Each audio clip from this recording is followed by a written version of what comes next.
was the moment I knew my daughter-in-law had been planning this for a very long time. Not days, not weeks, months at least, maybe longer. I was sitting in a beige chair that smelled like disinfectant and old carpet in a place called Sunrise Meadows Memory Care, and I was watching a woman I had never met walk through the front door carrying a clipboard and a pleasant smile. And I understood, with the kind of clarity that only comes when your body goes very still, that I was not a guest here. I was an asset being managed. Let me go back. Because it didn't start there. It started the way these things always start, with small kindnesses that didn't feel small at the time. My name is June. I am 79 years old. I spent 31 years as a high school librarian in Dayton, Ohio, and when my husband Robert passed 4 years ago, I did what most women my age do. I grieved. I reorganized. I learned to make coffee for one. And I stayed in our house on Clover Hill Drive, the white colonial with the green shutters and the oak tree in the backyard that Robert planted the year our son was born. The house is paid off, has been for 12 years.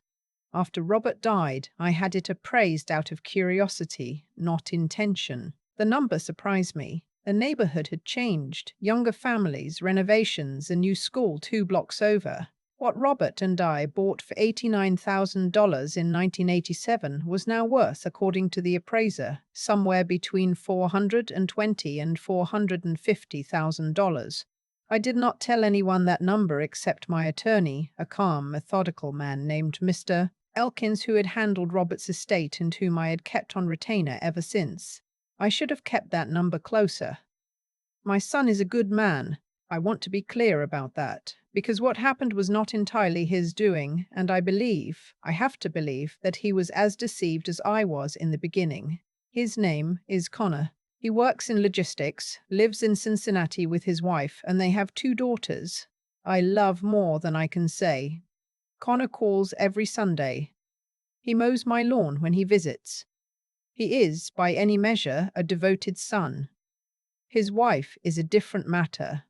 Her name is Shayla. She is 44 years old, sharp in the way that certain people are sharp, not intelligent exactly, but quick.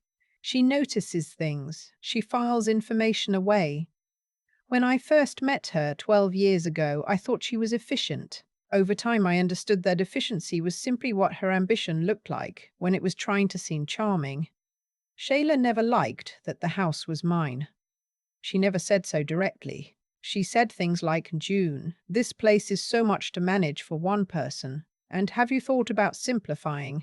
And once, at Thanksgiving, after 2 glasses of wine, "I just worry, Connor, that if something happened, we'd be scrambling." I heard every word. I always did. I simply didn't believe she would act on them. That was my first mistake.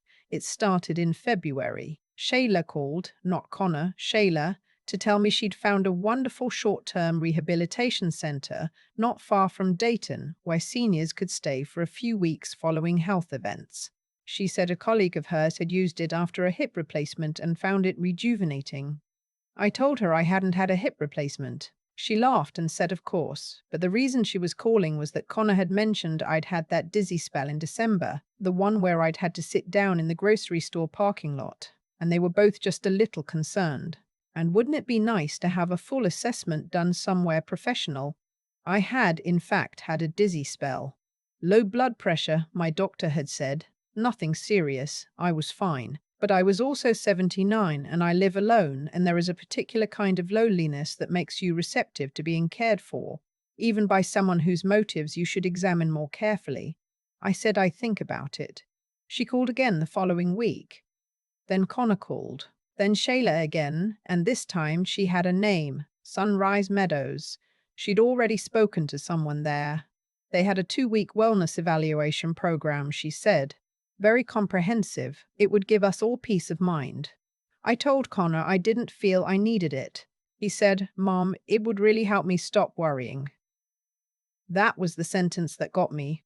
Not Shayla's efficiency, my son's worry. I packed 2 weeks' worth of clothes.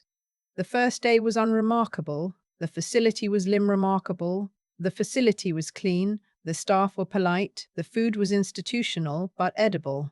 My room had a window that faced a small garden, and there was a woman in the room next door named Addie, who was 91 and funnier than anyone I'd met in years. She'd been a court reporter for 40 years in Louisville and had stories that would make your hair stand up. I told myself, 2 weeks, then home. On the third day, a young woman on the staff came to my room and asked if she could hold my cell phone for safekeeping. She said it was facility policy during the wellness evaluation period to minimize distractions and encourage full engagement with the program. She had a form. It looked official. I asked if I could read it first, and she said of course, and it was 3 pages of language so dense I would have needed a law degree to pass it in under an hour, and she was standing there with a polite, patient smile, and I handed her my phone. I want you to understand how that feels, to write that sentence now. I handed her my phone, a woman who spent 31 years teaching teenagers to read critically, to question sources, to ask who benefits from this information and why. I handed her my phone because I was in a facility that smelled like cleanliness and care, and I had not yet understood what I was inside of. That evening, I asked Addie about the phone policy. She looked at me over her reading glasses and said, "What phone policy? I have my phone right here." She held it up, an older Samsung in a floral case. I sat with that for a long time. The next morning, I asked the nurse at the station about the wellness evaluation program I was enrolled in. She looked at my file. She looked at me. She said very carefully that my paperwork showed I was a standard long-term care admission. I said, "I beg your pardon." She said she would need to speak to the administrator. The administrator's name was Mr. Prentice. He was a man in his 50s with a practiced, reassuring manner that I recognized immediately as the kind of manner you develop when your job requires you to manage upset people without giving them anything. He came to my room within the hour. He sat down across from me and folded his hands and said he understood. I had some questions. I said, "I was told I was here for 2 weeks. A wellness evaluation. What does my paperwork say?" He said my paperwork showed a long-term care placement authorized under a medical power of attorney held by my next of kin. I said, "What medical power of attorney?" "I don't have a medical power of attorney assigned to anyone." He said the document had been submitted by my son's representative. I asked to see the document. He brought it. I read it 3 times. It had my name on it. It had a signature that was meant to look like mine. It was not my signature. I know my own signature. I have signed my name the same way since I was 15 years old. A looped capital J, a certain drag on the E at the end. This was a reasonable imitation. It was not me. I kept my face very still. This is something I learned from Robert, who played poker on Friday nights, and always said the most important moment in the game is the one right after you see your hand. Don't react. Think. I handed the document back to Mr. Prentice. I said, "Thank you. I'd like some time to rest now." He seemed relieved. People with practiced reassuring manners are always relieved when the upset person becomes quiet. He left. I sat in my beige chair and I looked out at the small garden and I thought about my house on Clover Hill Drive and I thought about the appraisal and I thought about Shayla's efficiency and I understood. Connor didn't know, or he knew some version of it sanitized and reframed in the language Shayla used, which was always the language of concern. I was increasingly confused, she might have told him. The dizzy spells were more frequent than I let on. The doctors agreed this was the right step. It's only temporary, and won't this be better for everyone? I didn't know how much Connor knew. What I knew was that someone had forged my signature on a legal document, and my house was probably already in the process of being listed, and I did not have my phone. I ate dinner. I was pleasant to the staff. I told Addie I had a headache and went to bed early. In the morning, I dressed carefully, not in my robe, in actual clothes, and I walked to the front of the facility as if I had somewhere reasonable to be, which I did. The woman at the reception desk was young, maybe 25, with kind eyes and the slightly harried look of someone who handles too many tasks at once. Her name tag said Brianna. There was a phone on her desk, a landline. I said, "Brianna, I'm sorry to bother you. I'm in room 14. I'm trying to reach my attorney, and I left my phone in my room. Would it be terribly inconvenient to use yours for just one call? I won't be long." She hesitated for just a moment, then slid the phone across the desk. I called Mr. Elkins. I had kept his number memorized since Robert died, for reasons I couldn't have explained at the time, but that I now understood to be a form of instinct. He picked up on the second ring. I had approximately 3 minutes before someone might notice, and I used them efficiently. I told him where I was. I told him what I had seen on the documents. I told him about the real estate. He said, "June, don't sign anything else. Don't agree to anything. I'll have someone there by end of business tomorrow." I slid the phone back to Brianna and said, "Thank you so much. You're very kind." I went back to my room and I ate lunch, and I was polite and unremarkable for the next 26 hours. The next afternoon, a woman I didn't recognize came through the front door of Sunrise Meadows with a clipboard and a pleasant smile, and when she asked for Mr. Carl Prentice and was shown to his office, I understood that things were about to change. Her name was Miss Gow. She was an elder law attorney from Mr. Elkins's firm. She was 40 years old, wore a grey blazer, and had an expression that suggested she had done this before and had never once lost. The conversation between Miss Gow and Mr. Prentice lasted 40 minutes. I was not in the room. I sat in the garden with Addie, who said I looked like a woman who knew something, and I said I hoped so. When Miss Gow came to find me, she sat down across from me and said, "Here is where we are. The placement was authorized on the basis of a document that appears to be fraudulent. We filed a request to immediately review and suspend the power of attorney pending investigation. You cannot be held here against your will. You are cognitively competent and there is no court order requiring your stay. You can leave today if you choose." I said, "What about my house?" She said, "A listing agreement was filed 6 days ago. We've issued a cease and desist to the listing agent. The property has not yet had a formal offer accepted. We can stop this." I took a breath. 6 days. Shayla had moved fast. I thought about my Persian rug. No, I don't have a Persian rug. I have a braided oval rug that Robert's mother made by hand, and that I have walked on every day for 30 years, and the thought of a stranger's appraiser's hands near it made something harden in my chest in a way that felt useful. I said, "Let's stop it." I packed my bag in 11 minutes. I said goodbye to Addie, who grabbed my hand and held it for a moment and said, "Go get your house back, honey." I told her I intended to. I asked for her daughter's phone number and I gave her mine because Addie had been at Sunrise Meadows for 8 months and had a story of her own that deserved to be told, and I did not intend to forget her. That part mattered to me. I want you to know that. Not just my house, but Addie. There are other people in those places who are not there by choice, and they deserve someone who notices. Connor came to see me 4 days later. He drove up from Cincinnati alone, without Shayla, which told me everything I needed to know about what he'd learned in the intervening time. He sat at my kitchen table and he looked at his hands for a long moment before he looked at me. He said, "Mom, I thought it was real. She told me your doctor had recommended it. She showed me paperwork." I said, "I know." He said, "I would never." I said, "I know, Connor." We sat there for a while. I made coffee. I put out the almond cookies he likes. Outside, the oak tree in the backyard was starting to bud. It was early April by then, and I watched it while my son tried to find words for a thing that didn't have clean ones. I said, "She forged my signature on a legal document. That is a crime. I need you to understand that clearly, not as my son, but as an adult who is going to have to make some decisions." He understood.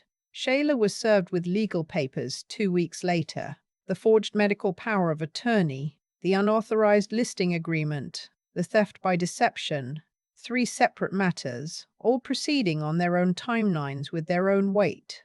Connor had spoken to a divorce attorney, which was his decision to make, not mine. I did not encourage it.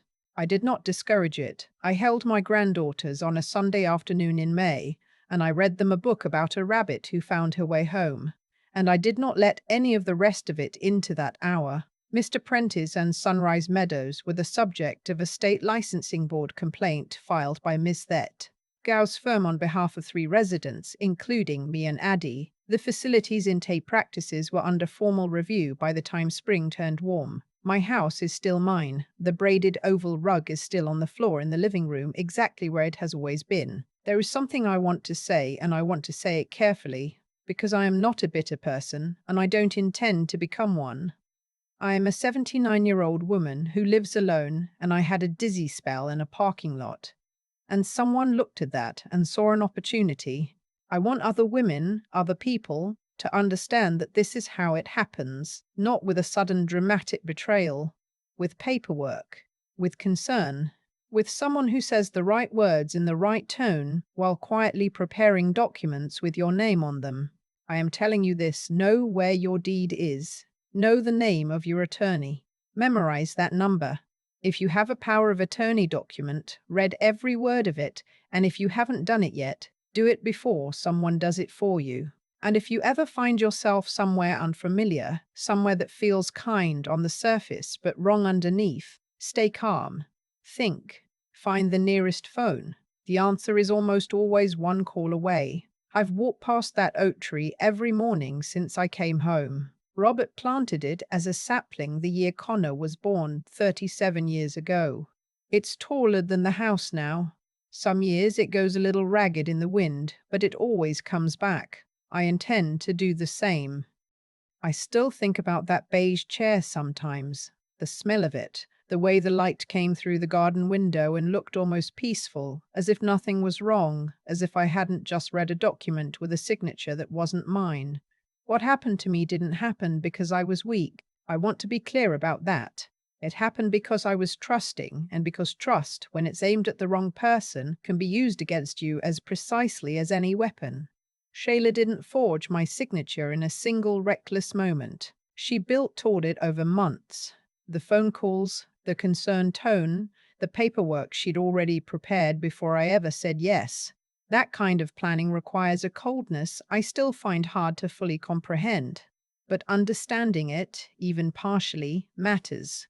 Because the moment I stopped being confused about what had happened and became clear about it, I stopped being a victim and started being someone with options. That's the thing nobody tells you when you're sitting in a facility that smells like cleanliness and quiet. Clarity is available to you even there. It doesn't require youth or physical strength or anyone's permission. It requires that you think before you react. Robert used to say the most dangerous moment in any negotiation is the first 30 seconds after a surprise. That's when people make decisions they spend years regretting. I didn't react when I saw that forged signature. I said thank you and asked for time to rest. That restraint wasn't passivity. It was the first move in getting my house back. And I think about Addie. 91 years old, funnier than anyone I'd met in years, sitting in that facility for 8 months. She had her phone. She had her wits. What she didn't have, at least not until I asked for her daughter's number on the way out, was someone who connected her situation to a larger question. Who else is here, and why, and what are their papers actually saying? I regret that I didn't have more time. I think about what might have happened to me if I hadn't memorized Mr. Elkins's number, if I hadn't kept that habit since Robert died, if Brianna hadn't been the kind of young woman who slides a phone across a desk without asking too many questions. Small things. They compound. What I know now, what I carry differently since coming home, is that integrity isn't only about how you treat other people. It's also about how seriously you take responsibility for your own life. For years, I thought keeping my affairs in order was a kind of vanity, something organized people did because they liked the feeling of control. I understand now that it is an act of self-respect, knowing where your deed is, knowing your attorney's number by heart, understanding what a power of attorney actually means before you sign one knees, are not paranoid acts. They are the acts of a person who refuses to be managed. Connor and I are still rebuilding. It is slow and it is sometimes uncomfortable, and there are Sundays when I make coffee and look out at the oak tree and feel the weight of what his wife did under the cover of his name. But I also know that Connor came to my kitchen table alone. He looked at his hands. He said he didn't know, and I believe him. What you do with a betrayal that isn't entirely the fault of the person sitting across from you, that is one of the harder questions a life can ask. I don't have a clean answer. I have the almond cookies and the coffee and the slow work of deciding, week by week, what repair looks like. The house is mine. The rug is on the floor. The oak tree is budding again. I earned all of it twice.